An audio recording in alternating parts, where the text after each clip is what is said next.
Good morning students, मेरा नाम सुशील दुबे है। मैं असिस्टेंट प्रोफेसर हूँ साई कॉलेज सेक्टर 6 भिलाई में। आज की जो क्लास है इसमें हम माइक्रोसॉफ्ट एक्सेल के बारे में कवर करेंगे। ये पीजीडीसी फर्स्ट सेमेस्टर के पीसी सॉफ्टवेयर या ऑफिस ऑटोमेशन एंड टैली जो सब्जेक्ट है उसके यूनिट 1 का सेकेंड पार्ट है। माइक्रोसॉफ्ट एक्सेल के बारे में हम जानकारी लेंगे और उससे कवर करेंगे। आपको क्लास स्टार्ट करने के पहले ये मैं बताना चाहूँगा कि माइक्रोसॉफ्ट एक्सेल माइक्रोसॉफ्ट कंपनी के द्वारा बनाया गया एक एप्लीकेशन सॉफ्टवेयर है जिसमें हम वर्कशीट या वर्क स्पेस पर काम करते हैं, जो कि रो और कॉलम्स में डिवाइडेड होती हैं। तो इनके कुछ फीचर्स हम देखते हैं और उनके कुछ बेसिक्स हम यहाँ पर जानेंगे। तो आइए देखते हैं कि एमएस एक्सेल क्या है। एमएस एक्सेल के कई वर्जन्स उपलब्ध हैं मार्केट में, जिसमें हम 2013 पर काम करेंगे। एमएस एक्सेल एक प्रोग्राम है जिसमें हम जानकारियां स्टोर कर सकते हैं रिकॉर्ड्स के रूप में या रो और कॉलम के रूप में। माइक्रोसॉफ्ट कॉरपोरेशन के द्वारा 30 सितंबर 1995 को एक्सेल का पहला वर्जन लॉन्च किया गया था। यह एक ऐसा प्रोग्राम है जिसमें हम टेबल के द्वारा डेटा को मेंटेन करते हैं, जैसे रिजल्ट शीट बनाना, गणना करना इत्यादि, और स्प्रेडशीट की फॉर्मेटिंग करने के लिए काफ़ी सारे टूल्स इसमें उपलब्ध होते हैं। आइए देखते हैं माइक्रोसॉफ्ट एक्सेल का जो इंटरफेस हमें इस कंप्यूटर स्क्रीन पर दिखाई देता है, उसमें कुछ जो पार्ट्स हैं उनके बारे में जानकारियाँ लेते हैं। यहाँ पर आप देख रहे हैं कि माइक्रोसॉफ्ट एक्सेल का इंटरफेस दिखाया गया है और एरो के द्वारा उन कुछ ऑप्शंस के नाम दिखाए गए हैं। जैसे आप यहाँ पर देख पा रहे हैं कि ये फाइल मेन्यू है। ऊपर दी हुई जो बार है इसे क्विक एक्सेस टूल बार कहते हैं। साथ ही साथ यहाँ पर जो ऑप्शंस यहाँ पर ये जो दिख रहे हैं इनको हम रिबन कहते हैं। टाइटल बार सबसे टॉप पर दी गई है, जहाँ पर आपके वर्कशीट का जो फाइल है उसका नाम या वर्कशीट का टाइटल यहाँ पर डिस्प्ले किया जाता है। हेल्प आइकन दिया हुआ है। नीचे यहाँ पर ये फॉर्मूला बार दी हुई है, जो FX लिखा है इसे हम फॉर्मूला बार कहते हैं। ये आपका सेल एड्रेस या सेल रेफरेंस का जो ऑप्शन है यहाँ पर दिखाता है। साथ ही साथ नीचे यहाँ पर वर्किंग एरिया जो है वो वर्कशीट के रूप में दिखाई दे रहा है। वर्कशीट जो है रो और कॉलम में डिवाइडेड होती है। जो हॉरिजॉन्टल रूप में जो दिख रही है वो आपका होता है रो, और वर्टिकली जो अरेंज होती है उसे हम कॉलम बोलते हैं।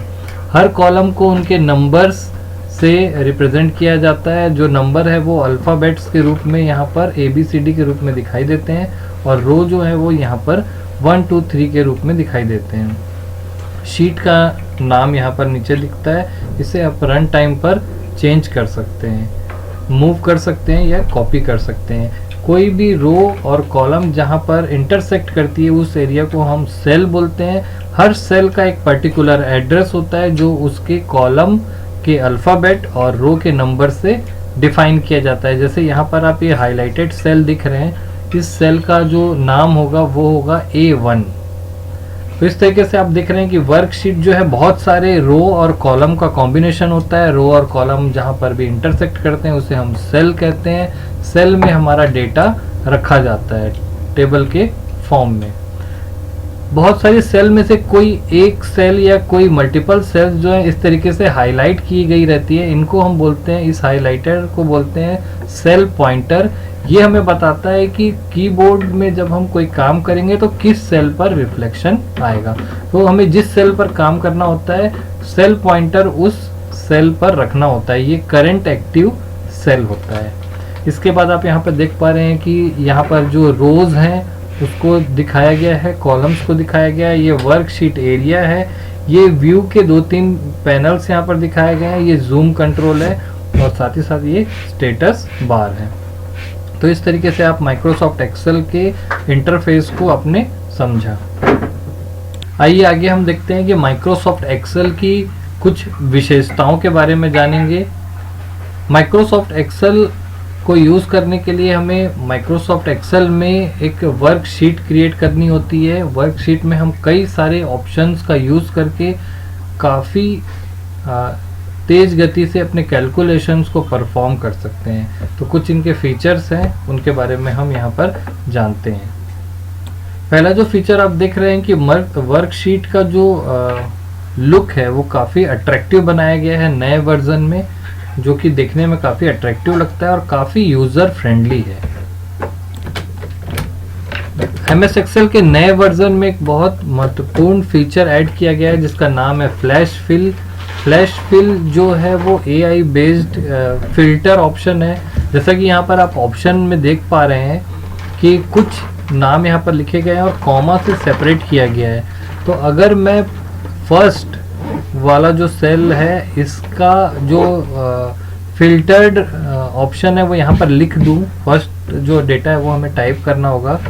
उसके बाद अगर हम इस फॉर्मूला को ड्रॉप करेंगे या कॉपी करेंगे तो flash fill automatically same format में सारे चीज़ों को यहाँ पर फिल आउट कर देता है। आप देखेंगे कि यहाँ पर कॉमा के पहले वाली वैल्यू मैंने लिखी हुई है, तो बाद में ये सारे जो सेल्स है उसमें से कॉमा के पहले वाली वैल्यू जो है वो फ्लैश फिल कर दी गई है। ये फिल ऑप्शन के अंदर आता है और ये एडवांस वर्जन है। माइक्रोसॉफ्ट एक्सेल 2013 में ये ऑप्शन इंट्रोड्यूस किया गया है, उसके पुराने वर्जन में आपको ये ऑप्शन नहीं मिलेगा। अगला जो सबसे महत्वपूर्ण ऑप्शन आपको स्क्रीन पर दिखाई दे रहा है वो है चार्ट्स। माइक्रोसॉफ्ट एक्सेल में एक बहुत अच्छा ऑप्शन दिया गया है जिसके द्वारा हम किसी डेटा सेट को ग्राफिकली रिप्रेजेंट कर सकते हैं। एक बड़े डेटा सेट को दूसरे को समझाना काफ़ी मुश्किल होता है, उसी के बजाय अगर हम उसको चार्ट के रूप में डेटा सेट दिखाया जाए तो काफ़ी आसानी से बड़े डेटा सेट को तुरंत समझा जा सकता है। तो किसी डेटा सेट को ग्राफिकली रिप्रेजेंट करने के लिए चार्ट ऑप्शन इसमें उपलब्ध है और कई प्रकार के चार्ट्स आप MS एक्सेल में बना सकते हैं और उन्हें आप मॉडिफाई करके प्रिंट भी कर सकते हैं। अगला जो फीचर है वो है इंस्टेंट डेटा एनालिसिस। अब एक्सेल में रखे हुए डेटा को काफ़ी आसानी से एनालिसिस कर सकते हैं। जैसे यहाँ पर आप ऑप्शन देख रहे हैं कि डेटा की कलर वाइज हम उसको हाईलाइट कर सकते हैं। एनालिसिस करने के लिए हम कई सारे ऑप्शंस यहाँ पर यूज़ कर सकते हैं जिसके द्वारा एक झटके में हम रखे हुए टेबल में रखे हुए डेटा को एनालाइज कर सकते हैं। तो डेटा का जो कॉम्बिनेशन है वो अलग अलग कलर के द्वारा यहाँ पर डिस्प्ले किया जाता है ताकि डेटा के साथ साथ हम ग्राफिकली भी उसे एनालाइज कर सकें। इसका एग्जांपल काफ़ी सिंपल तरीके से हम देख सकते हैं कि अगर हमारे पास स्टूडेंट्स की लिस्ट है तो उन सभी स्टूडेंट्स के नाम जो हैं वो रेड कलर से आ जाएं जो लास्ट ईयर एग्ज़ाम में फेल हो गए हैं। तो इस तरीके से एक लिस्ट में हम उन स्टूडेंट्स को एक झटके में देख सकते हैं या एनालिसिस कर सकते हैं कि कितने लोग पिछले एग्ज़ाम में बैक लगे हुए हैं। अगला जो फीचर है वो है पिवट टेबल। पिवट टेबल के द्वारा हम अपने डेटा को किसी दूसरे या ट्रांसपोज करके उससे चार्ट आसानी से क्रिएट कर सकते हैं। यानी कि हमारा जो समरी डेटा है वो हम पिवट टेबल से काफ़ी आसानी से निकाल सकते हैं। इसके अलावा 2013 जो वर्जन है उसमें एक्सपेंडेड स्लाइसर और टाइमलाइंस की सुविधा भी दी गई है। 2013 वर्जन जो है उसमें एक और ऑप्शन इंट्रोड्यूस किया गया है वो है पावर व्यू। बड़े डेटा सेट को एक ही स्क्रीन पर आसानी से देख करके एनालाइज करने के लिए ऑप्शन दिखाया गया है और स्क्रीन पर भी आप देख पा रहे हैं कि काफ़ी सारे डेटा को एक ही स्क्रीन पर एनालाइज किया जा रहा है। काफ़ी सारे चार्ट्स और राइट साइड में कुछ पावर व्यू पैनल्स हैं, उसके द्वारा आप यहाँ पर उसको फिल्टर करके या अपेंड करके देख सकते हैं। अगला जो महत्वपूर्ण फीचर है वो है वन वर्कबुक वन विंडो। इसमें हम माइक्रोसॉफ्ट एक्सेल के प्रत्येक वर्कबुक को अलग विंडो में देख सकते हैं। पुराने वर्जन्स में ये सेम विंडो पर ही डिस्प्ले किए जाते थे। आइए आगे हम देखते हैं कि माइक्रोसॉफ्ट एक्सेल में वर्कशीट को कैसे क्रिएट किया जाता है, ओपन किया जाता है और उनके साथ कैसे वर्क किया जाता है। तो एक्सेल की जो वर्कशीट है उसे ओपन करने के लिए, एक्सेल की फाइल को ओपन करने के लिए स्टार्ट मेन्यू में जाएंगे। आपके पास ऑल प्रोग्राम्स में अगर सॉफ्टवेयर अपने माइक्रोसॉफ्ट ऑफिस का जो पैकेज है वो इंस्टॉल कर रखा है, इसमें कई सारे एप्लीकेशन सॉफ्टवेयर्स आपको इंस्टॉल्ड मिलेंगे। माइक्रोसॉफ्ट ऑफिस एक्सेल यहाँ पर 2007 का जो वर्जन है वो इंस्टॉल्ड है। मैं इसको ओपन कर रहा हूँ। तो इस तरीके से आप देख पा रहे हैं कि ओपन होने के बाद माइक्रोसॉफ्ट एक्सेल कुछ इस तरीके से दिखाई देता है। मैंने अभी कुछ देर पहले आपको बताया था कि ये जो दिख रही है ऊपर में पट्टी, इसे टाइटल बार कहते हैं। ये आपका ऑफिस बटन है, इसमें कुछ ऑप्शन आपको देखने के लिए मिलेंगे, कॉमन ऑप्शन। साथ ही साथ आपको यहाँ पर एक सेव बटन मिलेगा। ये आपके मेन्यू रिबन्स हैं, कुछ डिफ़ॉल्ट रिबन्स यहाँ पर आपको दिखाई दे रहे हैं। जो यहाँ पर 8 डिफ़ॉल्ट रिबन दिख रहे हैं, इनकी संख्या कम ज़्यादा होते रहती है। जिस ऑब्जेक्ट को आप यहाँ पर एडिट करते रहेंगे उसके हिसाब से यहाँ पर रिबन्स जो है डायनेमिकली चेंज होते हैं। यहाँ पे फिर से मैं एक बार आपको जानकारी दे दूं कि ये आपका होम टैब है, उसकी रिबन्स हैं insert, page layout, formula, data, review, view और डेवलपर टैब आपको यहाँ पर दिख रहे हैं, इनके रिबन्स हैं।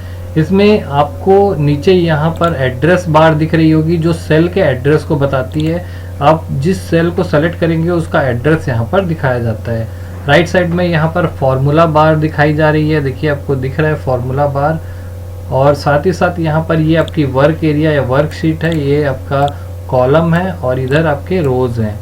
आप देखेंगे कि एक वर्कशीट में बाय डिफ़ॉल्ट पुराने वर्जन में 3 वर्कशीट पहले से बनी रहती है। इनको हम डिलीट, ऐड, रीनेम, मूव और कॉपी भी कर सकते हैं। अब आप यहाँ पर देखेंगे कि एक वर्कशीट में 10,48,576 रोज होती हैं और साथ ही साथ करीब 65,000 के आसपास यहाँ पर कॉलम्स होते हैं, यानी बहुत बड़ी वर्कशीट होती है ये।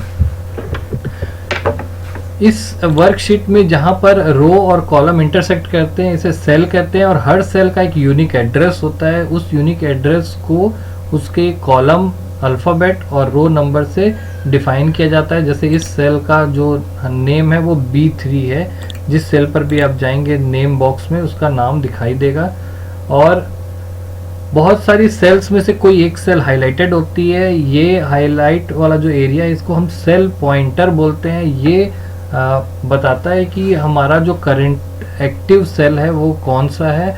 और कीबोर्ड पे अगर हमें कोई टेक्स्ट टाइप करता हूँ तो किस सेल पर रिफ्लेक्शन आएगा, ये डिफाइन करने का काम करता है ये सेल पॉइंटर। तो इस तरीके से आपने समझा। यहाँ पर कुछ इंपॉर्टेंट चीज़ें आपको यहाँ पर मैं और दिखाना चाहूँगा। जैसे ये वर्कशीट है और यहाँ पर ये जूम कंट्रोल दिया हुआ है। MS एक्सेल इतना यूज़र फ्रेंडली है कि किसी ऑप्शन का नाम अगर आपको नहीं पता है या उसका काम नहीं पता है तो आप उसके ऊपर अपना कर्सर ले जाके रखिए, टूल टिप में उसका नाम और वो ऑप्शन क्या काम करता है ये आपको दिखाई देगा।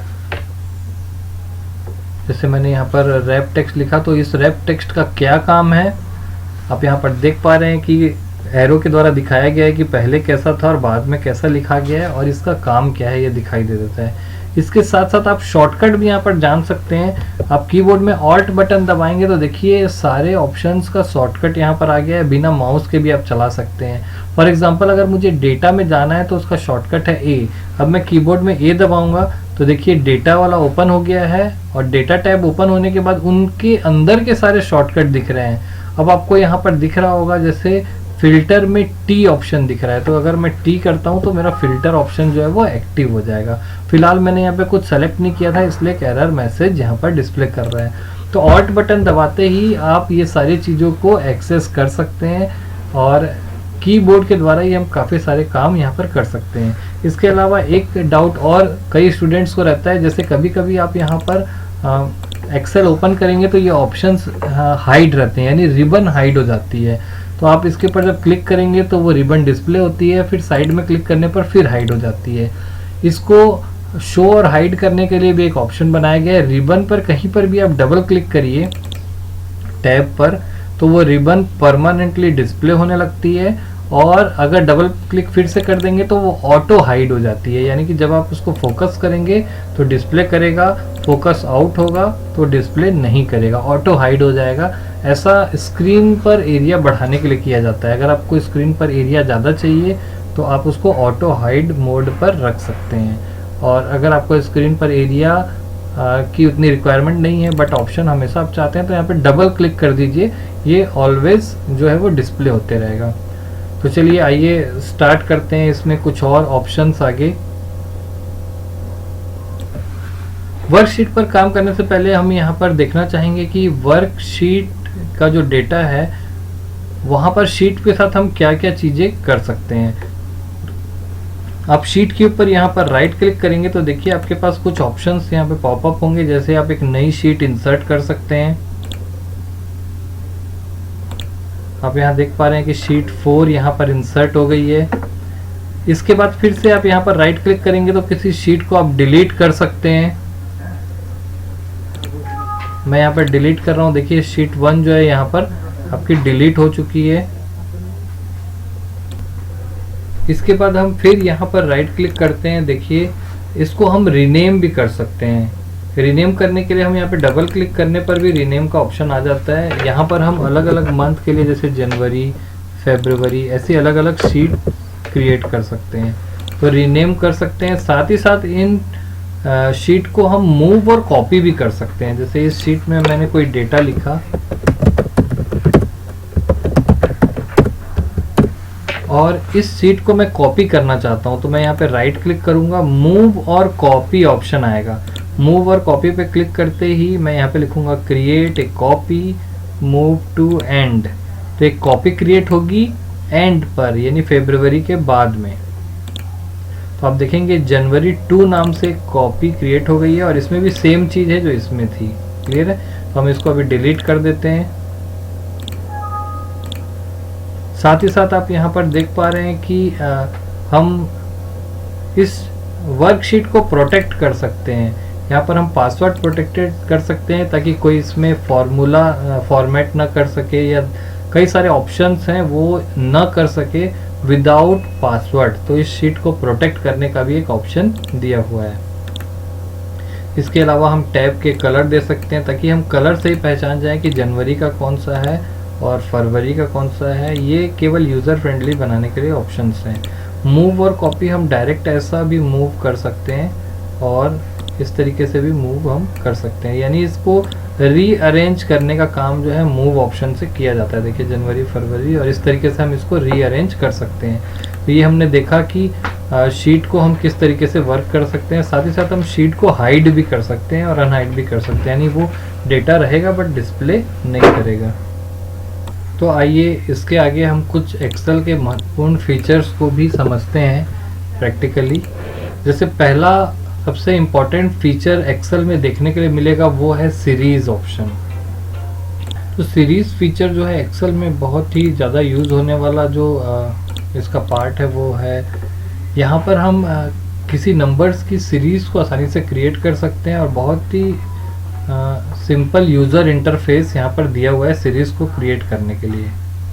सीरीज़ फीचर हमें क्रिएट करने के लिए काफ़ी आसान इंटरफेस यहाँ दिया हुआ है। हम यहाँ पर केवल 2 नंबर्स को टाइप करते हैं और इन दोनों को सेलेक्ट करके साइड में यहाँ पर आपको एक ड्रैग का ऑप्शन या फॉर्मूला को कॉपी करने का ऑप्शन दिखेगा। इस तरीके से आप किसी नंबर की सीरीज़ जनरेट कर सकते हैं। तो किसी भी नंबर की सीरीज़ आपको अगर जनरेट करनी है तो आप यहाँ पर सीरीज़ ऑप्शन का यूज़ कर सकते हैं। बहुत ही अच्छा फीचर है सीरीज़। यहाँ पर आप क्या करेंगे, कोई भी 2 नंबर का सेट लीजिए, इनिशियल वैल्यू जो है वो ले लीजिए और उसकी सीरीज़ जनरेट कर दीजिए। 3 और 6, मैं 3 की सीरीज़ जनरेट कर दिया। दोनों के बीच में जो आप गैप रखेंगे उस टाइप की सीरीज़ यहाँ पर जनरेट हो जाती है। तो इस तरीके से आप यहाँ पर सीरीज़ जनरेट कर सकते हैं। रिवर्स सीरीज़ भी आपको जनरेट करना है तो आप रिवर्स सीरीज़ भी जनरेट कर सकते हैं। मैंने रिवर्स ऑर्डर में 2 नंबर्स को लिखा है और देखिए रिवर्स ऑर्डर में ये सीरीज़ को जनरेट कर दे रहा है। इस ऑप्शन का यूज़ किया जाता है, यहाँ पर आपको सीरियल नंबर वगैरह प्रिंट करना है, काफ़ी आसानी से आप हज़ारों और लाखों की संख्या में यहाँ पर सीरीज़ प्रिंट कर सकते हैं। आप यहाँ पर देखेंगे तो इस सीरीज़ को मैं काफ़ी आसानी से यूज़ कर सकता हूँ और बहुत सारे नंबर्स का सीक्वेंस रेडी कर सकता हूँ। ये जो सीरीज़ फीचर है ये आपके केवल नंबर्स के साथ ना लग करके अल्फ़ाबेट्स और डेट के साथ भी लगता है। जैसे मान लीजिए मैं PG01 और दूसरा नंबर लिखता हूँ PG02, तो इस तरीके से वो PG01, 02 की सीरीज़ जनरेट आपको करके दे देगा।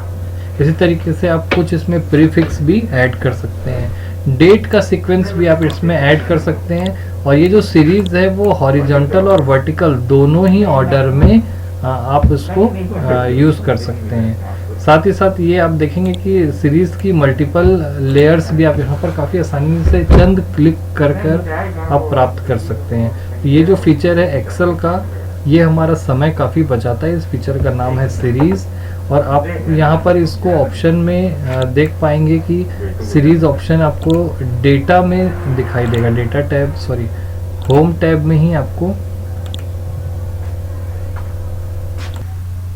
आपको यहाँ पर फिल जो ऑप्शन है, फिल डाउन लेफ्ट, और यहाँ पर ये जो सीरीज ऑप्शन है ये फिल सीरीज, इसके लिए यहाँ पर लीनियर सीरीज कुछ एक इंटरफेस भी डिज़ाइन किया गया है जो डेट के साथ, टाइप के साथ और सीरीज नंबर के साथ यहाँ पर काम करता है। लेकिन हम उसको डायरेक्ट यूज़र इंटरफेस के द्वारा भी यहाँ पर एक्सेस कर सकते हैं, जैसे अभी हमने माउस के साथ किया। अगला फीचर देखेंगे हम यहाँ पर जिसका नाम है फिल।